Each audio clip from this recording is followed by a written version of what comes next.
Thermodynamics. आज हम लोग पढ़ने जा रहे हैं थर्मोडायनेमिक्स, जो कि मैकेनिकल इंजीनियरिंग का one of the most important subjects में से एक है। अगर मार्क्स वाइज देखें तो हम लोग देखेंगे कि गेट में 8 से 10 मार्क्स का क्वेश्चन थर्मोडायनेमिक्स से आ जाता है। इंजीनियरिंग सर्विसेज में ऑब्जेक्टिव में अबाउट 8 से 10 क्वेश्चन होते हैं और सब्जेक्टिव में 2 क्वेश्चन होता है 20 मार्क्स ईच का, यानी 40 मार्क्स। तो मार्क्स वाइज ये काफ़ी इंपॉर्टेंट सब्जेक्ट है, बट इसका इम्पोर्टेंस होना एक और चीज़ में होता है। ये मैकेनिकल इंजीनियरिंग के दूसरे सब्जेक्ट जैसे कि heat transfer, IC engine, power plant और आरएसी, इन सब के लिए बेसिस है ये थर्मोडायनेमिक्स। तो ये अगर ये 4 सब्जेक्ट्स हम लोग को अच्छे से पढ़ना है तो उसके लिए हम लोग को थर्मोडायनेमिक्स अच्छे से आना होना चाहिए। तो इसलिए थर्मोडायनेमिक्स बहुत ही इंपॉर्टेंट सब्जेक्ट है मैकेनिकल का, not from the only marks point of view से, but also from the it forms the basis of mechanical engineering. अब हम लोग देखते हैं कि थर्मोडायनेमिक्स आखिर में है क्या। थर्मोडायनेमिक्स 2 वर्ड से बना हुआ है, therm plus dynamics.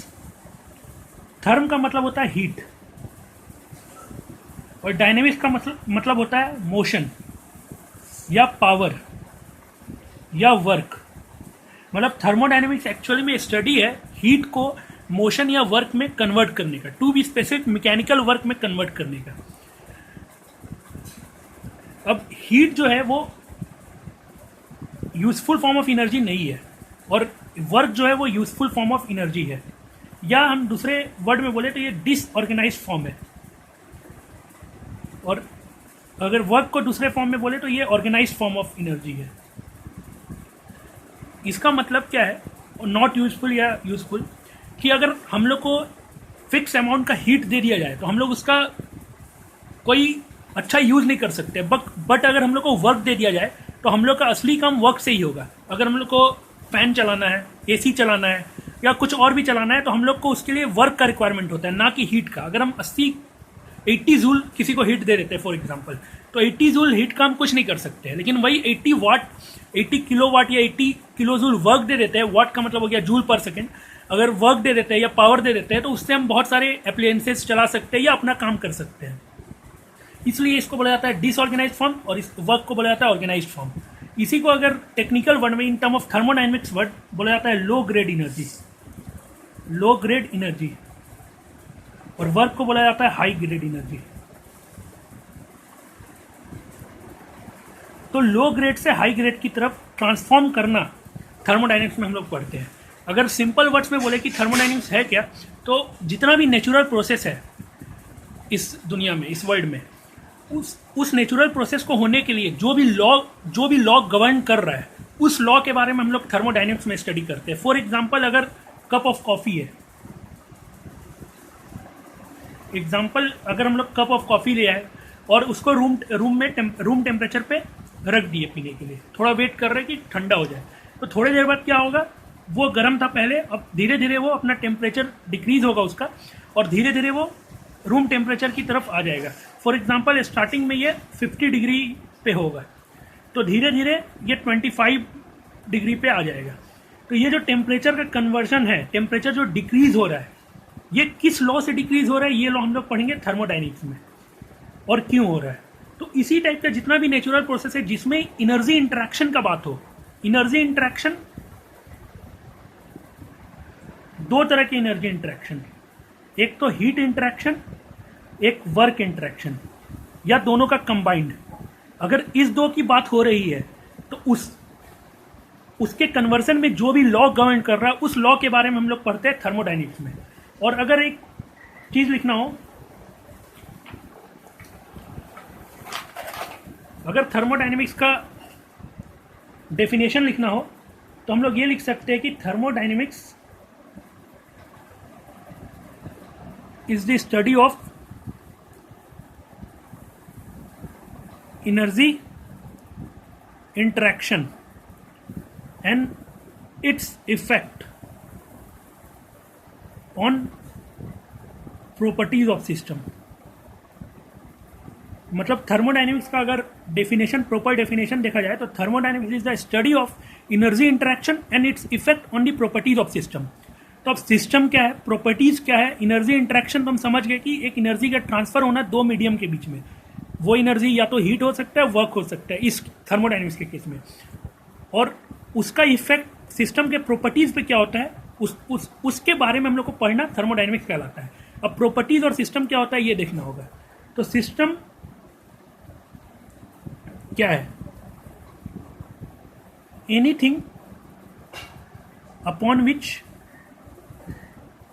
Our study is concentrated. हम लोग जिस चीज के बारे में स्टडी कर रहे हैं उस चीज को सिस्टम बोलेंगे। फॉर एग्जाम्पल अभी हम लोग एक एग्जाम्पल देखें, कप ऑफ कॉफी। इस कप में यहां तक कॉफी भरा हुआ है ये लेवल पे। तो अगर हम लोग इसका बात करें तो हम लोग ये जो कॉफी है ये हमारे लिए सिस्टम हो गया। सिस्टम के बाद एक टर्म और आता है सराउंडिंग।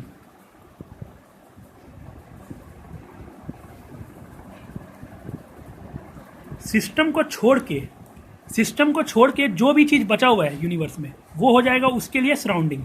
तो ये अगर हमारा सिस्टम हो जाएगा तो ये सराउंडिंग हो जाएगा। एक टर्म और आता है बाउंड्री। तो boundary is a separation.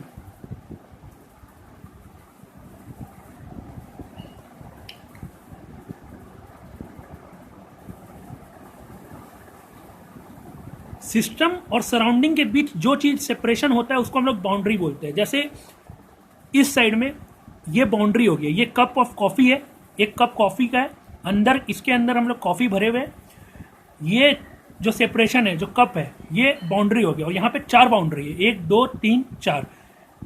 Boundary जो है वो रियल हो सकता है या वर्चुअल हो सकता है।